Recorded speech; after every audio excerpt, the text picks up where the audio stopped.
అనేది ఉంటుంది. ఈ ఏజెన్సీ ద్వారా ఎంక్వైరీ జరుపుతారో ఆ జరిపిన ఎంక్వైరీలో ఎవరి పేర్లు అయితే బయటకు వస్తాయో వాళ్ళ మీద చర్యలు తీసుకోవడం జరుగుతుంది. ఫోన్ ట్యాపింగ్ అనేది ఇప్పుడు తీగ లాగడం జరిగింది. తీగ లాగితే డొంక కదులుతుంది. ఆ డొంకలో భాగంగా దయాకర్రావు పేరు కూడా బయటకు వస్తూ ఉన్నది.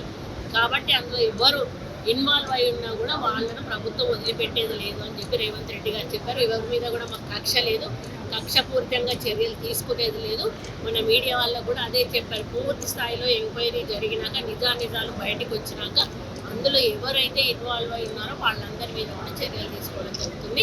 ఈరోజు టీఆర్ఎస్ ప్రభుత్వం గతంలో కక్ష సాధింపు చర్యలు చేసి మాలాంటి లీడర్లను అనగదొక్కే ప్రయత్నం చేస్తూ మాలాంటి వాళ్ళ ఫోన్ ట్యాపింగ్ చేయడంలో వాళ్ళ ప్రత్యర్థులను ఎన్నుకొని వాళ్ళ నెంబర్లను ట్యాపింగ్ చేయించడం జరిగింది.